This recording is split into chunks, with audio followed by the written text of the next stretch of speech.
দুনিয়ার ব্যাপারে বুঝেন, আরো দেখেন, আরো ভাবেন, একজন একজন করে ভাবেন।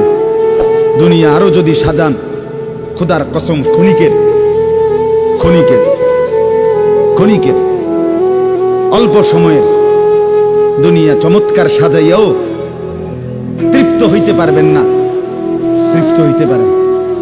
এবছর চমৎকার রং দিছেন বিল্ডিং এ, 2 বছরের মাথাত বিভিন্ন খান দিয়া সামরা উঠিয়া এটা আবার যে সে, ঠিক কিনা বলেন? তা আবার রং দাও। এই সোফা চমৎকার বানাইছিল, ওই যে বার্নিশ নাই, দেখেন এই যে সোফা, এটা এই যে দেখেন, কথা বলেন না, এই সোফা এটার মধ্যে আসেনি অন বার্নিশ, তো এটা আবার কি করতে হইব? লাভ হইল? দুনিয়া তো ধোকা, দুনিয়া ধোকা। এই সৌন্দর্যময় চেহারা নারী 30 বছরের ব্যবধানে উনি বুড়ি, আর কেউ ফিরা এদিকে ফিরা সেফ হালায় না। আজ যেই যুবতী, যেই বেহায়া নারী, বেপর্দা মহিলা বাজারে বাজারে ঘুরতো, যৌবন, আরে সেটা তার সম্পদ না, তারটা হইলে তো নিজের হইলে তো সে কখনোই বুড়া হইতো না। আল্লাহ তাআলা বলছে, আমি যখন যৌবন শেষ করে দিলাম, তো এখন আর কোন পুরুষ তার দিকে ফিররা থুতুও বালায় না। দুনিয়া এক অবস্থায় থাকে না, এক হালাতে থাকে না বাপ। এই জন্য ছেলেদেরকেও বলি, বাপ জিন্দেগি সুন্দর কর। তোমার এই হাসি থাকবে না, তোমার এই সুস্থ সুন্দর সুঠাম দেহ থাকবে। আন্তরিকতা নিয়ে শুনলে, নিজের ভিতরে নেক মানসিকতা যদি থাকে, গ্রহণ করার মানসিকতা, তাহলে অল্প কথা তো ফায়দা হয়। আর গ্রহণ করার মানসিকতা না থাকলেও 50 বছর শুনলেও গুনার অভ্যাস ছুটে না। দেখেন না 70 বছরের বুড়া মানুষ চা দোকানে টেলিভিশন দেখে, তাহলে এত বড় বুড়ো মানুষ, মুরব্বী, উনি এখনো যদি বিড়ি খায়, সিগারেট খায়, এখনো যদি চা দোকানে টেলিভিশন দেখে, ওনার এই মন্দ অভ্যাস, বদ অভ্যাস কত বছর পরে ছুটবে? উনি আরো কয়শো বছর বাঁচলে গিয়া বুঝবে এটা গুনাহ। আর ওনার আর মেয়াদ আছে কি? এই জন্য বললাম, আপনি খবর নিলে দেখবেন 30 বছর মসজিদে আসা যাওয়া করে ঠিকই, কিন্তু যথাযথ আন্তরিকতা, দিলের মধ্যে আখেরাতের কোনো মানসিকতাই নাই, নিজেকে বদলানোর অনুভূতিই নাই, ফিকিরে নাই। সোজা কথা, পরকাল বলতে কিছু, এখন যা আছি তাই। এখন সুখে থাকলে সুখী দুনিয়া, এখন দুঃখে থাকলে দুঃখী। জিফুত যদি ঠিকমতো খানা খাদ্য খাওয়ায় খুশি, ঠিকমতো খানা খাদ্য নাই দুঃখী। এই মানে দুনিয়া পেলে খুশি, দুনিয়া না পেলে দুঃখী। লাভ লোকসান, আয় ব্যয়, হিসাব কিতাব, সুখ আনন্দ, দুঃখ বেদনা, হাসি কান্না, আবেগ অনুভূতি, সবটাই শুধুই দুনিয়াকে কেন। এখানে কি পেলাম? এখন কি পেলাম? এখন কি পেলাম? ইনহিয়া ইল্লা হায়াতুনা দুনিয়া নামুতু ওয়া নাহইয়া। আল্লাহ তাআলা বলেন, নাফরমান আর পাপীদের জীবন কেমন হয়? কোরআনে আল্লাহ বলছেন, তাদের অবস্থা হয় এমন যে তারা বলে জীবন কেবলই দুনিয়াটা, আর কোথাও জীবন নেই, আর কিছু নাই। নামুতু ওয়া নাহইয়া, এখানেই মরবো, এখানেই বাঁচবো। ওমা নাহনু বিমাবউসিন। আল্লাহ বলেন, নাফরমানদের দিলের মধ্যে এই বিশ্বাস যে আমাদেরকে পুনরায় কোথাও উঠানো হবে না। আল্লাহ যে বলছেন হাসরের ময়দানে তোমাদেরকে উঠানো হবে, সুম্মা ইন্নাকুম ইয়াউমাল কিয়ামাতি তুবআসুন। আল্লাহ তাআলা বলেন, তোমাদের প্রত্যেককে কিয়ামতের দিন হাসরের মাঠে তোলা হবে। আল্লাহ বলেন, বেঈমানের দিলে এটা থাকে না। তার কথা হলো প্রাপ্তি অপ্রাপ্তি, লাভ লোকসান, ভালো মন্দ, হাসি আনন্দ, দুনিয়া। ছেলে বিদেশ থেকে টাকা পাঠাইতেছে, খুশি। ছেলে বিদেশ থেকে টাকা টুকা ঠিক মতো দেয় না বা কামাই রোজগারি কম, জিজ্ঞাসা করবেন কেমন আছেন, কি এর বালা, আমরা আর বালা কি, হ্যাঁ কি সমস্যা কি চাচা, এ ফোলাগারে কত ঋণ ফিন কইরা সুদে টাকা নিয়া কিস্তিতে টাকা লইয়া বিদেশ পাঠাইছি, তে টাকা পয়সা পাঠায় না, আর বালা কি। তাহলে উনি দুঃখী কেন, টাকা নাই, আবার টাকা পাঠাইতেছে, মাশাআল্লাহ পান খাওয়ার স্টাইলই আলাদা, চা খানার ঢঙে আলাদা, কথাবার্তার স্টাইলই ভিন্ন। কেমন আছেন, আসি আল্লাহ রহমতে, আপনাকে দোয়ায়, দশজনের দোয়ায় আল্লাহ ভালোই রাখছে। কেমনে ভালো, এতে আল্লাহ রহমতে টাকা পাঠায়, আমরা তার মা আমি আমরা মিল্লা খাইয়া পইরা ভালো আছি। তাহলে ভালো থাকে দুনিয়া ভালো থাকে, ভালো নাই দুনিয়া ভালো না থাকে, আখিরাত কবর মৃত্যু পরবর্তী জিন্দিগি, সের জন্য কি ব্যাপার, তার জন্য কোনো আলোচনা লাগবে না, এর জন্য কোনো কথা নাই। তাইলে কারোর মধ্যে এই আলোচনা, স্বামী স্ত্রী পরস্পরের আলোচনা, এই ঘর সংসার বাজার, খাট ফার্নিচার পালং সোফা, হ্যাঁ আসবাবপত্র গহনা অলংকার, এই নিয়েই পেরেশান, এই নিয়ে জিন্দিগি এর মধ্যেই আবদ্ধ। তো আখিরাত তাহলে কার জন্য, পরকাল কার জন্য? আমরা মুসলমান, আমরাই যদি পরকাল না চিনি না বুঝি, আমাদের উচ্চারণে আমাদের অনুভূতিতে আমাদের আচরণে আমাদের কথাবার্তা উঠা বসার মধ্যেই যদি পরকালের কোনো নমুনা দেখা না যায়, তো হিন্দু বৌদ্ধদের মধ্যেই দেখা যাবে। কথা উত্তর দেন। কবর হাসর আখিরাতের চিহ্ন ভেসে ওঠার কথা চালচলনে মুসলমানদের মধ্যে না কাফেরদের মধ্যে? মুসলমানদের মধ্যে। কথা তো ছিলই। আল্লাহর প্রিয় বান্দারা, অসংখ্য আল্লাহর নেক বান্দাদের জীবনে আছে, রাত্রিতে ঘুমাইতেন না, জিজ্ঞেস করতে কেন ঘুমান, বলছে জাহান্নামের ভয় ঘুমাতে দেয়, কবরের ভয় ঘুমাইতে দেয়। হযরত আবু বকর সিদ্দিক রাদিয়াল্লাহু তাআলা আনহুর মতো সাহাবী আফসোস করে বলতেন, হায় আমি যদি একটা গাছের পাতা হতাম, আমাকে যদি একটা চতুষ্পদ জন্তু গরু কিংবা ছাগল সেই পাতাটা যদি খেয়ে ফেলত, অর্থাৎ আমি যদি মানুষ না হতাম। অথচ কি পরিমাণ আমলের অধিকারী ছিল। হযরত ওমর রাদিয়াল্লাহু তাআলা আনহু চেহারা কপালের দুই পাশ থেকে লম্বা অঝরে কান্নার কারণে দাগ পড়ে গেছিল। হযরত ওমর রাদিয়াল্লাহু তাআলা আনহুর ইন্তেকালের মুহূর্তে হযরত আব্দুল্লাহ ইবনে আব্বাস সাহাবী তিনি বলছিলেন, আপনাকে আল্লাহ তাআলা অনেক মর্যাদা দিয়েছেন, আপনি 10.5 বছর মুসলমানদের খলিফা ছিলেন, আপনার মাধ্যমে আল্লাহ তাআলা দিক দিগন্ত মুসলমানদের বিজয় দান করছেন। কত রাজ্য কত এলাকা আপনার এই 10 বছরে বিজয় হয়েছে।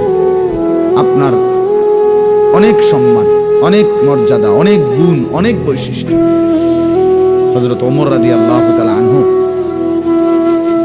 কিতাবের মধ্যে আছে, উনি চোখের পানি ফেলে বললেন আব্দুল্লাহ ইবনে আব্বাসকে, শোনো, আমি আল্লাহ তাআলার কাছে এতটুকু আশা করি শুধু, যে আল্লাহ আমার জীবনের যা নেকি আর আমার জীবনের যা গুনাহ, কমপক্ষে আমার নেকিগুলো যেন আমার গুনার মোকাবেলায় বরাবর হয়।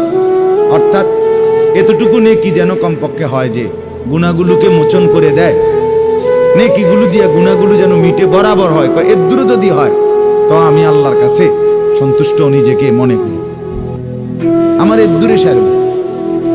অর্থাৎ নিজের এই বিপুল পরিমাণ নেক আমলকে কিছুই মনে করেন, সামান্য। তা আমাদের পুঁজি কোথায়? আমাদের এই শুক্রবারের শুধু সপ্তাহে একদিনের জুমার নামাজ, এটাই আমাদেরকে জান্নাত এনে দিবে, ঠিক না? হ্যাঁ, মাঝে মধ্যে গরিব দুঃখীকে 2 টাকা 5 টাকা দিলে এতে আমাদের বেহেশত চলে আসবে, ঠিক না? বলে এজন্য বললাম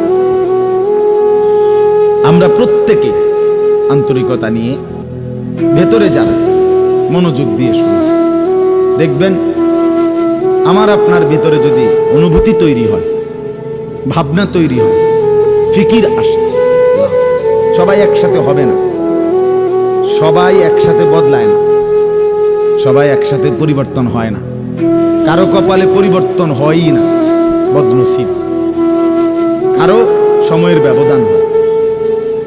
আমাদের প্রিয় নবী সাল্লাল্লাহু আলাইহি সাল্লামের কাছে যারা সাহাবী হয়েছেন, কালেমা পড়ছেন, তারা প্রত্যেকেই প্রথম দিনেই তো সবাই কালেমা পড়ছেন, ঠিক না? বুঝেন নাই কথা?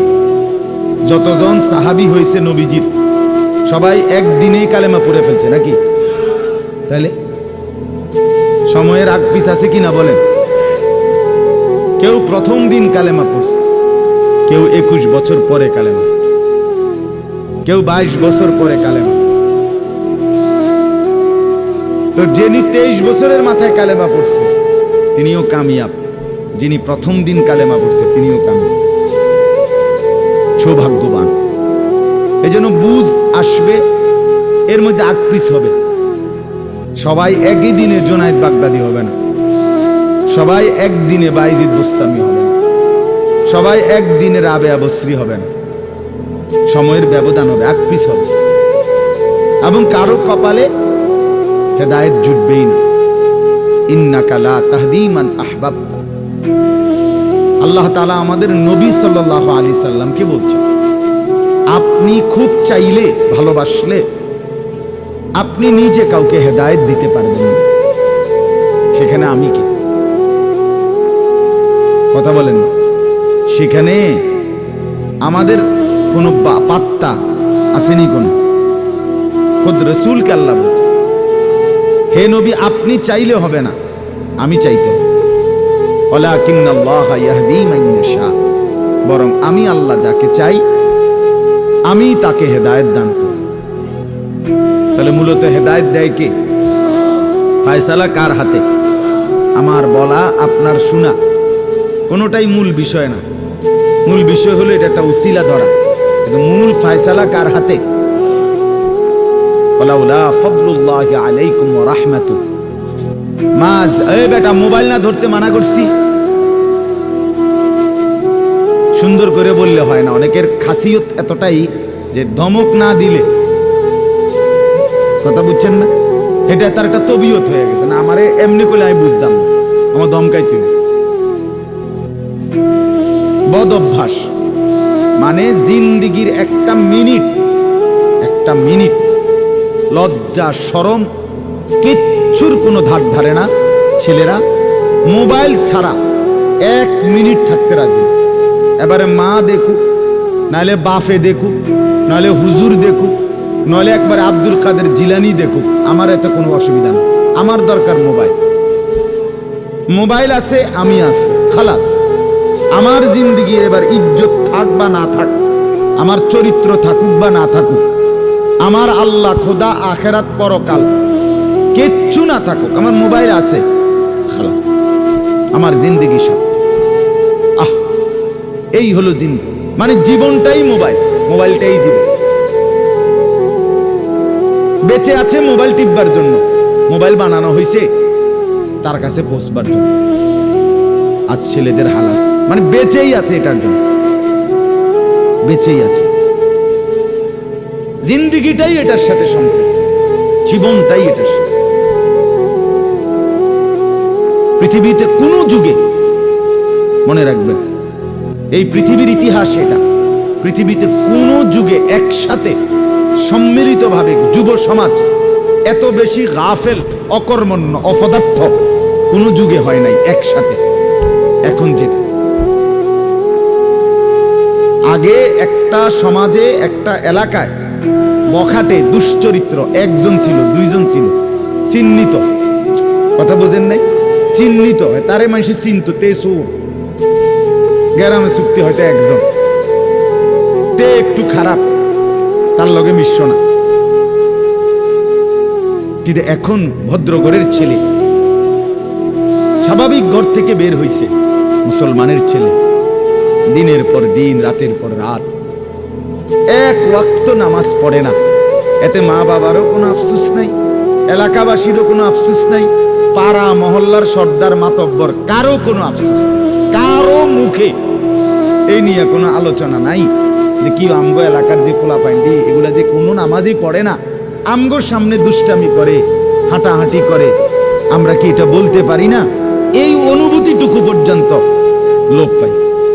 আহ, এত দুর্ভাগ্য মুসলমানের ইতিহাসে আর কখনো হয়নি। বেনামাজি আগেও ছিল, কথা বোঝেন নাই, বেনামাজি আগেও ছিল, এতটা গাফেল আগে ছিল, মা বাপ এত অসচেতন আগে ছিল। আমার মনে আছে আমরা প্রাইমারি স্কুলে হিন্দু স্যার জমের মতো ভয় পাইতাম, হিন্দু মাস্টার, কিন্তু ভীষণ ভয় করতাম। স্যারে দেখলে মাইরা লেবে, এতটা ছিল একটা সময়। কত আজ থেকে 500 বছর আগে, ঠিক না? আমার বয়স ধরেন 500 বছর, আমি আদি যুগের মানুষ, এরমনি আমার বয়স 42 বছর রানিং, শুরু হয়েছে 41 শেষ হয়েছে, তাহলে 30 বছর আগের কথা। আমার পড়ালেখার প্রাইমারি ছোটবেলার জীবন 30 বছর আগের কথা না, 30 বছর আগে। তাহলে এই জন্য বললাম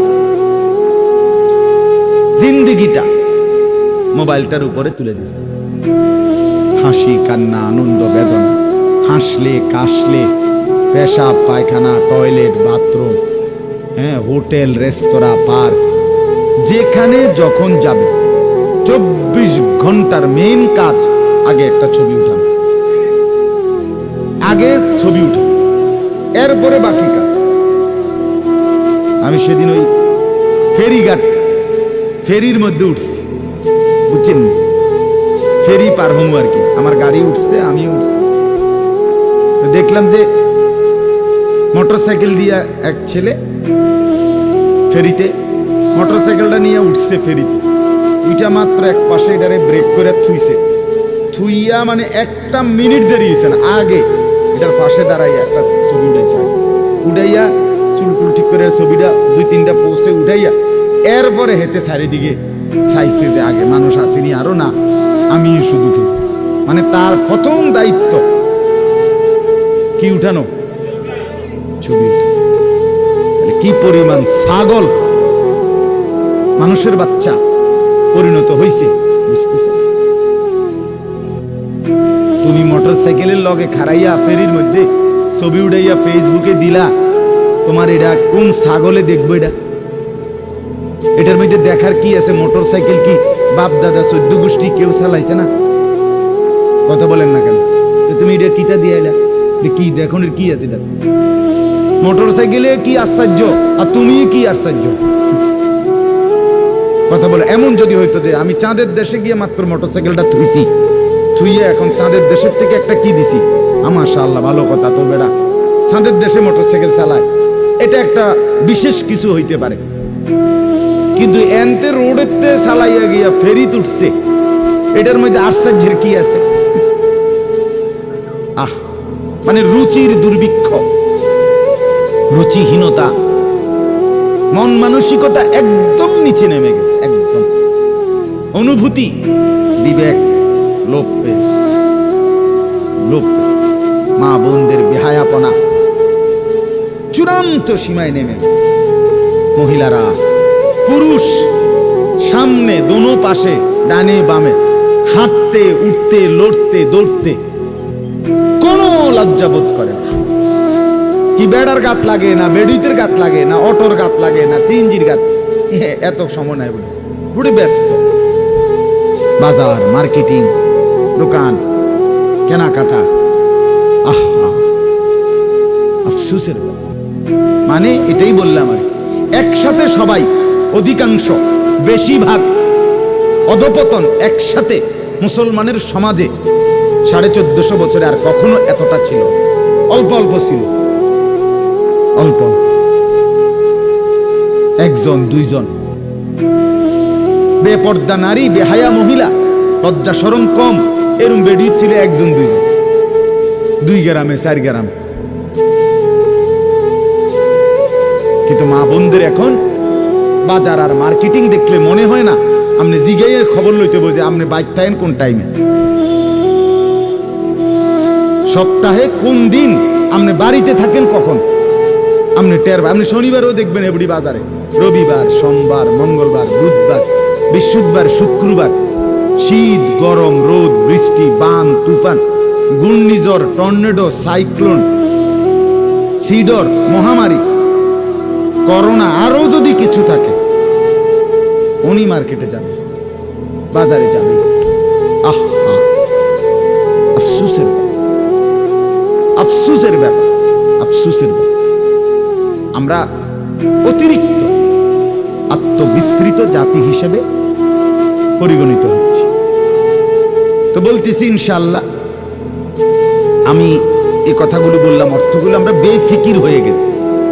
মুসলমানের সবচেয়ে বড় সম্পদ, এক মুমিনের সবচেয়ে বড় সম্পদ,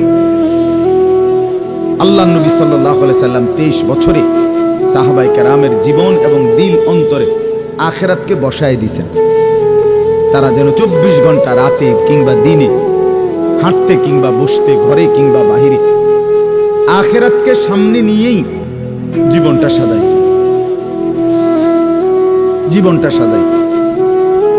কোরআনুল কারীমের শুরুতে আছে সূরা বাকারার মধ্যে আল্লাহ তাআলা বলেন, অবিল আখিরাতি হুম ইউকিনুন।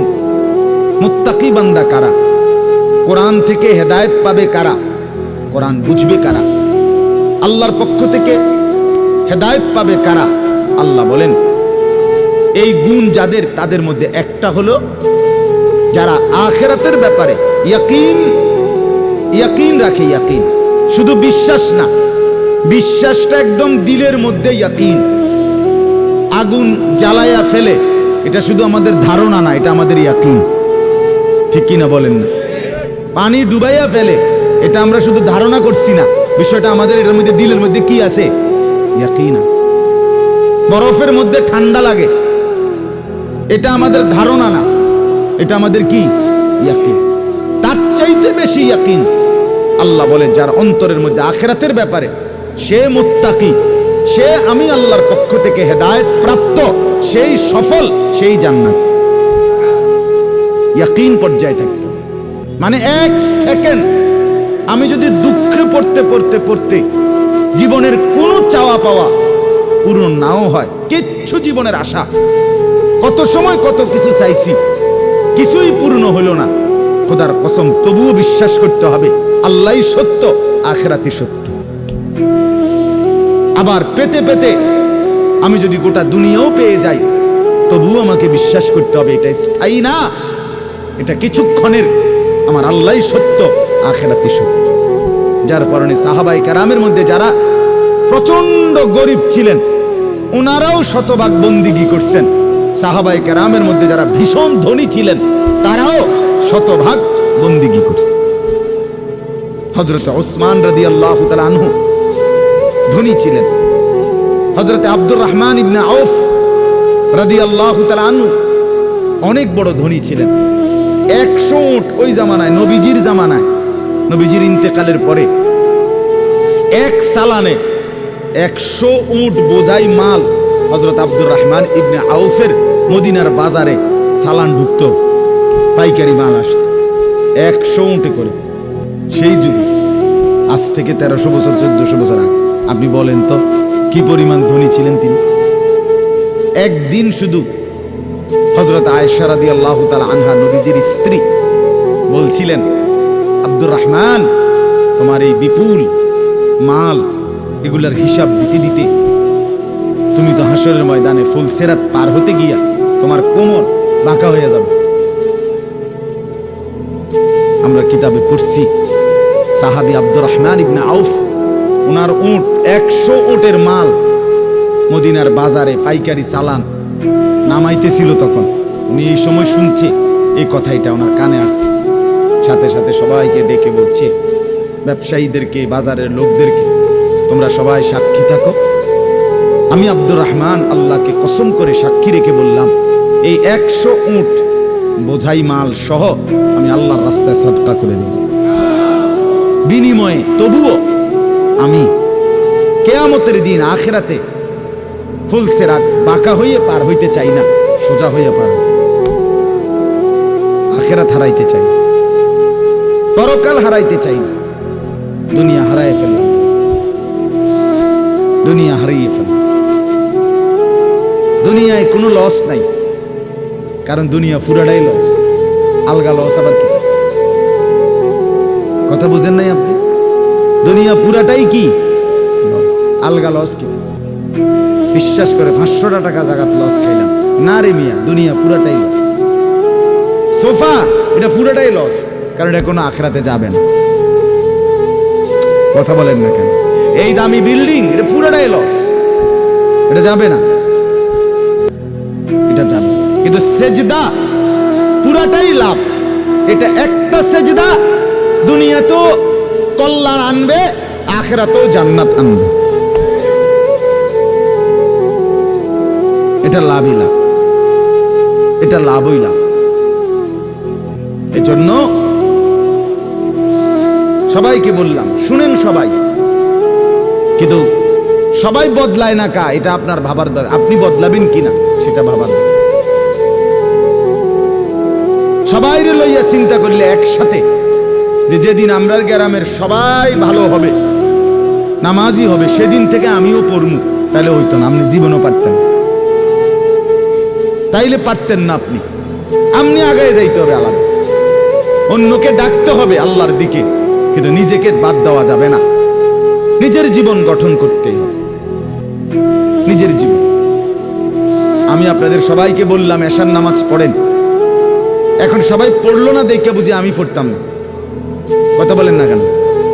সবাই পড়ছে না দেখা আমিও পড়তাম না, এটা কথা? এটা কোনো যুক্তির কথা হইল? উনি কথা বলেন। এই জন্য বললাম এটা গুরুত্বপূর্ণ।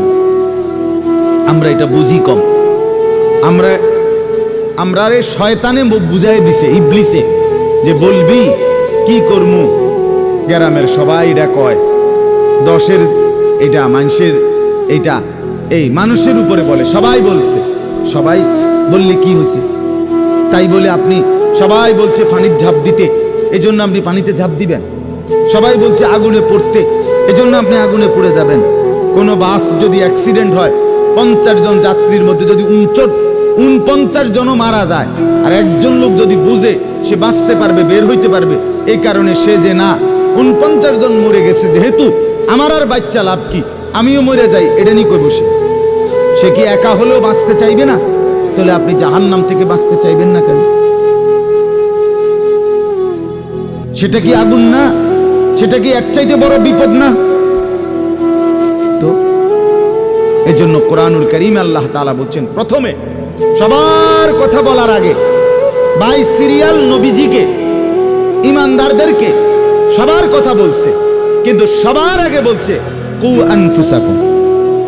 আগে এটা বলে নিছে, আগে নিজেকে বাঁচাও, এরপর ওয়া আহলিকুম, পরিবারকে বাঁচাও, এরপর লিতুনযিরা আহলাল কুরা, লিতুনযিরা উম্মাল কুরা ওয়া মান হাওলাহা, নিজ এলাকা এবং তার আশপাশের মানুষকে বাঁচাও, এরপরে বাঁচাও। তাহলে এটা পরে ধীরে ধীরে, আগে নিজেকে বাঁচাও, এরপর পরিবারকে বাঁচাও, ওয়া আনদির আশিরাতাকাল আকরাবিন, এরপর আত্মীয় স্বজনদেরকে বাঁচাও, এরপর মহল্লাবাসীকে বাঁচাও, এরপর গোটা পৃথিবীবাসীকে বাঁচাও। ধীরে ধীরে আগাও, ঠিক আছে, সেগুলোর মধ্যে কম বেশ হইতে পারে, কিন্তু নিজের ব্যাপারে এক বিন্দু ছাড় দিও না, নিজের ব্যাপারে কোনো কমতি করো না। এটা আল্লাহর চাই। ইয়া আইয়ুহাল্লাযীনা আমানু আলাইকুম আনফুসাকুম, রব্বুল আলামিন বলেন, হে ঈমানদারগণ, আলাইকুম আনফুসাকুম, তোমরা প্রত্যেকেই তোমাদের নিজেদেরকে আঁকড়িয়ে ধরো। আলাইকুম আনফুসাকুম, নিজেকে মজবুত করে ধরো। লা ইয়াদুররুকুম মান দাল্লা ইযা হাতাদাইতুম, আল্লাহ তাআলা বলেন, যে যদি তুমি তোমাকে নিজেকে মজবুত করো, সাজিয়ে তোলো, গড়ে তোলো, আল্লাহ তাআলা বলেন এবার যদি গোটা পৃথিবী গুমরা হয়, খোদার কসম আল্লাহ বলেন তোমাকে আর কেউ পথভ্রষ্ট করতে পারবে না, পথভ্রষ্ট করতে পারবে। হযরত বাইজিদ বুস্তামি রাহমাতুল্লাহর জীবনীতে আমরা পড়ছি, উনি বলছেন আল্লাহ তাআলার মহব্বত আর মারেফাতের সাধনা করতে করতে আমার দিলের অবস্থা আলহামদুলিল্লাহ এক সময় এমন হয়েছে যে রাস্তার নারী আর রাস্তার দেওয়াল দুইটার মধ্যে আমার কাছে আলাদা কোনো পার্থক্য মনে হইতো না। আমাদের পাকিস্তানের বিশ্ববিখ্যাত দাঈ, দাওয়াত ও তাবলীগের মুরব্বী হযরত মাওলানা তারেক জামিল সাহেব দামাত বারাকাতুহুম বলেন, দীর্ঘ 25 বছর টানা পৃথিবীর কত দেশের আমি ঘুরছি, উনি সারা বিশ্ব ঘুরে প্রমাণ বয়ান করেন যে এই 25 বছরের ভিতরে আমি আল্লাহকে সাক্ষী রেখে বলতে পারি একবারের জন্য আমার চোখ কোনো ভিন নারীর দিকে ইচ্ছা করে আমি তুলিনি। হ্যাঁ, আমার শায়েখ আরিফ বিল্লাহ আল্লামা মুফতি মুশতাকুন নবী কাসেমি হযরতের কাছে আমি শুনছি, হযরত বলছেন যে আল্লাহ তাআলার দয়া যে রাস্তায় বের হলে মহিলা রাস্তায় হাঁটে, আমার কখনো এটা মনেই হয় না। আপনি বলবেন হ এটি বুঝি কথা, হয় কথা, এটাই কথা, এটাই কথা। আপনি বলবেন এটা বুঝি সম্ভব না, আপনি নিজের ব্যাপারে নাফরমানি করে নিজেরে নষ্ট করে ফেলছেন বইলা এখন সম্ভবটা আপনার কাছে বুঝে আসতেছে, তাহলে এটাই সম্ভব, এটাই সম্ভব। হযরত ইব্রাহিম আলাইহিস সালাম বলছিলেন সারা দুনিয়াও যদি নিজের এলাকাবাসীকে, কওমকে, নমরুদকে, সবাইকে বলছে হে আমার জাতি, তোমরা যদি প্রত্যেকেই একটা একটা মূর্তি সাথে করে বগলের তলে আইনা আমার সামনে স্তূপ দাও, তাহলে এই লক্ষ মূর্তিও যদি আমার সামনে আইনা থো আর এটার উর্ফে যদি আমারে দাঁড় করাও স্তূপের উপরে, হযরত ইব্রাহিম বলছিলেন খোদার কসম আমি সেই মূর্তির স্তূপের উপরে দাঁড়িয়েও বলবো লা ইলাহা ইল্লাল্লাহ, লা ইলাহা, আল্লাহ ছাড়ার কোনো ইলাহ, আমি আমার আল্লাহকেই ডাকব।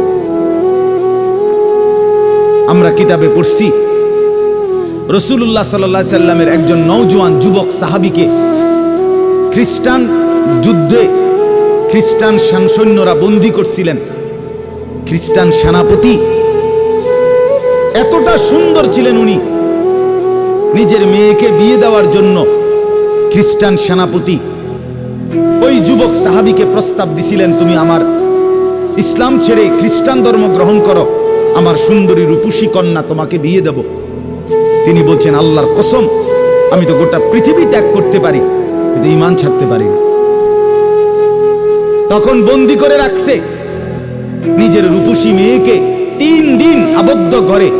ওই সেনাপতি নিজের মেয়েকে বলছে তুই তার সাথে একাকী থাক 3 দিন, যে কোনো মূল্যে তুই তাকে অপকর্ম করতে চেষ্টা কর। 3 দিন পরে সেই মেয়ে ওই আবদ্ধ ঘর থেকে বের হয়ে বলছিল বাবা ইন্নাহু হাজারুন আম শাজারুন, আল্লাহর কসম বাবা আমার মনে হয় যে এই লোকটা এটা হয় পাথর নয়তো কোনো গাছ। লা ইয়ালতাফিতু ইলাইয়া মাররাতান, সে তো আমার দিকে একবারের জন্য এক নজর ফিরেও তাকায়। মানুষের কোনো অনুভূতি তো নাই মনে হয় তার। এই কেউ যখন নিজেকে গঠন করে গোটা পৃথিবী নাচলেও তার আর অসুবিধা হয়। আলহামদুলিল্লাহ আমরা যারা মাদ্রাসায় পড়ছি আমরা এটা দিল থেকে বলতে পারি, আমরা যারা মাদ্রাসায় পড়ছি ছোট্টবেলা থেকে, আজকের এই পৃথিবী পোশাকে, কাপড়ে, লেবাসে, ডিজাইনে, রঙে, ঢঙ্গে আরো যদি মনে করে ফ্যাশনেবল, আরো বলে আধুনিক হয়ে গেছে, আল্লাহর কসম আমরা এই সমস্ত আধুনিকতার সামনে দাঁড়িয়ে আমাদের এই পাঞ্জাবি, টুপি, দাড়িওয়ালা পোশাককেই সর্বশ্রেষ্ঠ সুন্দর মনে করি। আমরা মনে করি দাড়িবিহীন চেহারা সুন্দর নয়। আমরা মনে করি এই বখাটে চুল, সেলুনের চতুর্দিকের যে কাটিং, এগুলো কোনো চুলও না, চুলের জাতও না, এটি কোনো মানুষের বাচ্চার চুল না, কোনো মানুষের সাওয়ার চুল না, এগুলো কোনো সুস্থ স্বাভাবিক মাতাল হয় নাই, পাগল হয় নাই, স্বাভাবিক কোনো মানুষের চুল এত বিকৃত কালারের হইতে পারে না, ডিজাইনের হইতে পারে। আর সে তো মুসলমান, মুসলমানের চুল এমন হবে কেন? ইহুদিরটা হইতে পারে, সেটা তাদের ব্যাপার, খ্রিস্টান হতে পারে তার ব্যাপার, হিন্দুর হইতে পারে সেটা তার ব্যাপার, কিন্তু আমার মুসলমান, আমার যুবকের চুল এমন হবে কেন? মূল কথা হইল আত্মমর্যাদাহীন, বেগায়রত, আত্মসম্মান বোধ নাই, নিজের পরিচিতি নিজের কাছে নাই, নিজেই নিজেকে চেনে না। সে কার সন্তান, মা কে, বাবা কে, ধর্ম কি, তার আল্লাহ কে, তারে বানিয়েছেন কে, তাকে কাকে মানা উচিত, কাকে অনুসরণ করা উচিত। আজকে টেলিভিশনের অব্যাহত প্রচারণা, দুশ্মনের অব্যাহত টানা লাগাতার প্রচারণা আমাদের নারী পুরুষকে বেসামাল বানায়। সবাই মিলে পাগল যে কাফেরের মতো সাজো, দুশ্মনের মতো সাজো, ইহুদির রঙই রং, খ্রিস্টানের সাজে সাজ, কাফের বেঈমান নাস্তিক মুরতাদ তাদের রং ঢং, তাদের চুল, তাদের লেবাস, তাদের জামা, তাদের শাড়ি, তাদের গহনা, তাদের প্যান্ট, তাদের লেবাস, তাদের পোশাক, এটাই সৌন্দর্য, এটাই আকর্ষণীয়। এটা হলো মূলত রুচিহীনতা, বিকৃত মানসিকতা, আত্মসম্মান বোধ, আত্মপরিচয়হীন ব্যক্তির পরিচয়।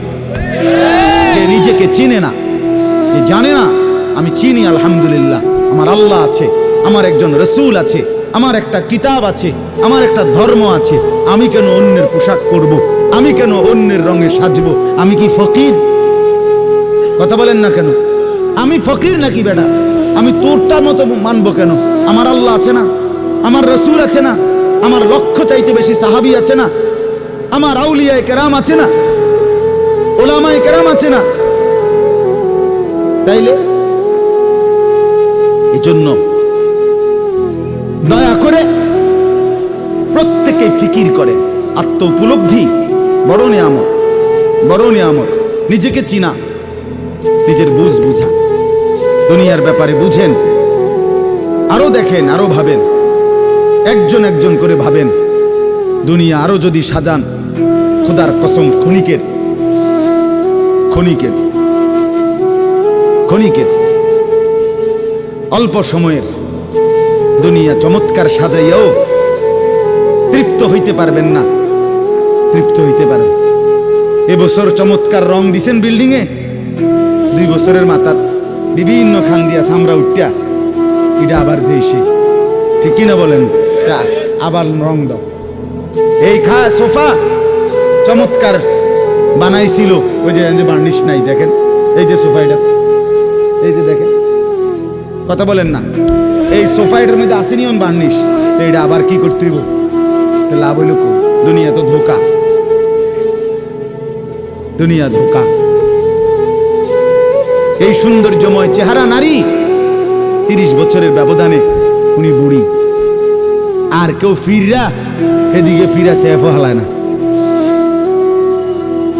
আজ যেই যুবতী, যেই বেহায়া নারী, বেপর্দা মহিলা বাজারে বাজারে ঘুরতো, যৌবন, আরে সেটা তার সম্পদ না, তারটা হইলে তো, নিজের হইলে তো সে কখনোই বুড়া হইতো না। আল্লাহ তাআলা বলছে, আমি যখন যৌবন শেষ করে দিলাম, তো এখন আর কোন পুরুষ তার দিকে ফিররা থুতুও বালায় না।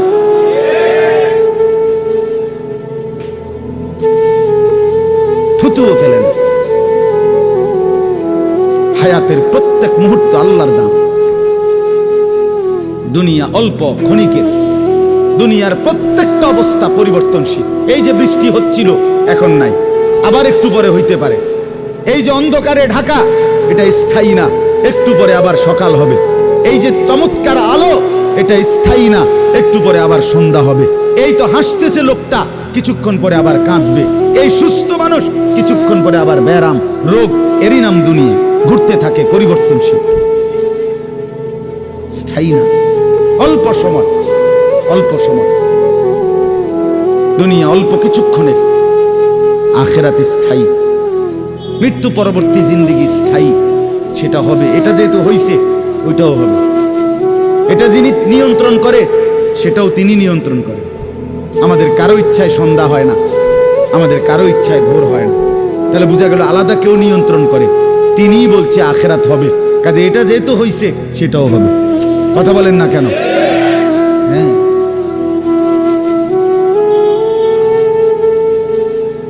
বলে বাসর রাত যত আকর্ষণীয় রাতই হোক, ভোর হয়ে যায়। জেলখানার রাত, ফাঁসির রাত যত মুসিবতেরই হোক, ভোর হয়ে যায়। দুনিয়া এক অবস্থায় থাকে না, এক হালাতে থাকে না বাপ। এই জন্য ছেলেদেরকেও বলি, বাপ জিন্দেগি সুন্দর কর। তোমার এই হাসি থাকবে, তোমার এই সুস্থ সুন্দর সুঠাম দেহ থাকবে। আমি কালকেও আমার শায়েখ আরিফ বিল্লাহ হাকিমুন নফস আল্লামা মুফতি মুশতাকুন নবী কাসিম হুজুর গতকালকে পাবনা গেছেন। তো আমি এর আগে আমি গেছি, হুজুরকে বলছিলাম, আমি আপনার মাহফিলও বলছি, আমি পাবনা মানসিক হাসপাতালেই গত মাসে দেখতে গেছিলাম। দেখছিলাম বয়ানের পরে, ওই যে বাংলাদেশের সবচেয়ে বড় মেন্টাল হসপিটাল যেটা পাবনা না, এটা ওটা আমি দেখছি ভিতরে ঢুকে। আসর থেকে মাগরিব লম্বা টাইম ওয়ার্ডে ঘুরে ঘুরে আমারে দেখাইছে। তা আমি যদি 500 পাগল দেখে থাকি, তার মধ্যে 490 জন হলো জোয়ান। 490 না, 495 জন হলো যুবক। বুড়া দেখছি না 2 জন বা 3 জন। বুঝছেন? সব যুবক। হ্যাঁ, এই জন্য বাপ, যে মাদকাসক্ত পুনর্বাসন কেন্দ্র, যেগুলোর মধ্যে ড্রাগে যারা মাদকে আসক্ত হয়, যাদেরকে চিকিৎসা দেয়, এগুলোর মধ্যে ঘুরে দেখে আসো। সব কি 90 বছরের বুড়া? কথা বলেন না কেন? সব যুবক, সব যুবক। যেখানে সবচেয়ে অত্যাধুনিক বাড়ি, দালান, বিল্ডিং বেশি, সবচেয়ে সম্পদশালী বেশি, আপনি সেরকম প্রত্যেকটা শহরে প্রতিটা জায়গায় দেখবেন, ওই জায়গায় সবচেয়ে দামি ভিআইপি এলাকা যেখানে, ওইখানে মাদকাসক্ত পুনর্বাসন কেন্দ্র বেশি। আমি নিজে দেখে আইছি। আমাদের কুমিল্লাতেও সবচেয়ে গুরুত্বপূর্ণ, সবচেয়ে বেশি এলিটরা যে জায়গায় থাকে, আমি নিজে ওইখানে বয়ানে যতবারই গেছি, যেদিক দিয়ে তাকাই দেখি মাদকাসক্ত পুনর্বাসন কেন্দ্র বেশি। ধনির দুলাল, সোনার চামচ মুখে দিয়ে যে জন্ম নিছে, রাজপ্রাসাদ আর অট্টালিকায় যে চোখ মেলছে, আহা, সম্পদ আর প্রাচুর্য কিছুরই অভাব ছিল না, কিন্তু আখলাক আর চরিত্র নষ্ট করে, মদে আসক্ত হয়ে, নেশায় আসক্ত হয়ে জিন্দেগি শেষ করে দিছে, শেষ করে দিছে। রাসূলুল্লাহ সাল্লাল্লাহু আলাইহি সাল্লাম বলছেন, মান শারিবাল খাম, যে মদ খায়, নেশা করে, তার 1 নম্বর লানত হলো তারাকাস সালাহ, সে নামাজ ছেড়ে দেয়। 2 নম্বর লানত জঘন্য, নবীজি বলছে, আহা, বলতেও লজ্জা, নবীজি বলছে মাদকাসক্ত যে, তার পরিণতি হলো সে খুব দ্রুত গতিতে, চিরেই অল্প সময়ের ভেতরেই সে সবচেয়ে ঘনিষ্ঠ আপনজন, তাদের সাথে আপনজন নারী, তাদের সাথে জিনা আর ব্যভিচার করতে উদ্যত হয়। সে আপনজনের গায়ে ছবল দেয়। হ্যাঁ,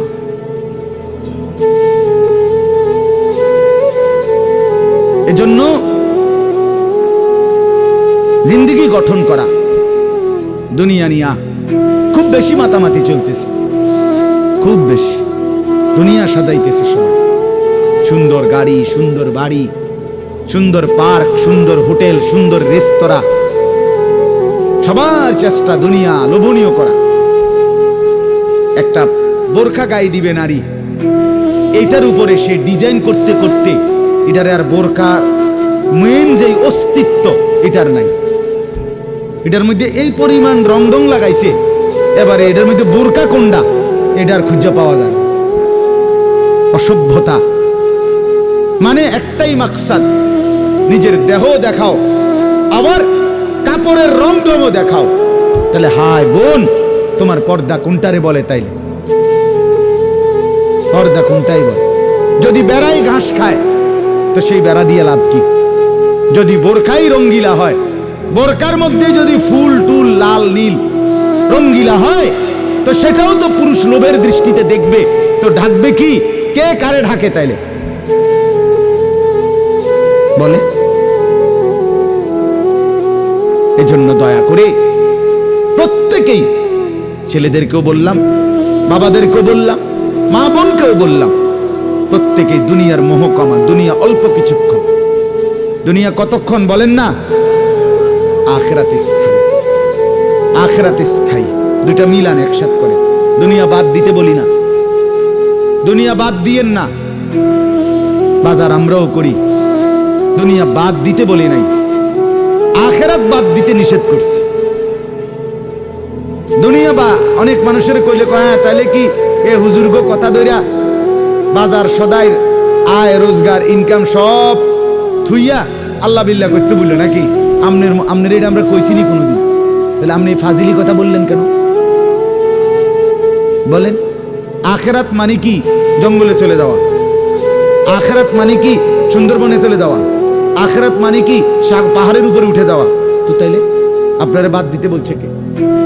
স্ত্রী, পুত্র, পরিজন, ছেলে মেয়ে, বাজার, ব্যবসা সবই আছে, কিন্তু সাথে আল্লাহকে রাখেন, আখিরাতকে রাখেন, পরকালকে রাখেন, বাজারও করেন, নামাজও পড়েন। কথা বলেন না? হাসি আনন্দ মজাকও করেন, আল্লাহকে সেজদাও করেন। স্বামী স্ত্রী সংসার করেন, আল্লাহকে সেজদাও করেন। রাসূলুল্লাহ সাল্লাল্লাহু আলাইহি সাল্লাম, তার একসাথে 9 জন স্ত্রী ছিল, 9 জন বিবি ছিলেন আল্লাহ পাকের অনুমতিতে একসাথে। তো তিনি প্রতি রাত্রে পৃথক পৃথক সিরিয়াল করা রুটিন মাফিক স্ত্রীদের কাছে রাত থাকতেন। কিছুটা সময় স্ত্রীকে সময় দিতেন, বাকিটা সময় তাহাজ্জুদের নামাজে আল্লাহ তাআলার জন্য সারা রাত দাঁড়িয়ে থাকতেন। দাঁড়িয়ে থাক। নবী সাল্লাল্লাহু আলাইহি সাল্লাম কি আহার করে নাই? নবী সাল্লাল্লাহু আলাইহি ওয়াসাল্লাম কি সংসার করে নাই? নবী সাল্লাল্লাহু আলাইহি সাল্লামের কি সন্তান ছিল না? কথা বলেন না কেন? নবী সাল্লাল্লাহু আলাইহি ওয়াসাল্লামের খায়বারের মধ্যে নবীজির নিজের খেজুরের বাগান ছিল। রাসূলুল্লাহ সাল্লাল্লাহু আলাইহি ওয়াসাল্লামের শস্য আপনার খেজুরের বাগান ছিল। তাইলে আল্লাহর নবী সাল্লাল্লাহু আলাইহি সাল্লাম দুনিয়া বাদ দেন নাই।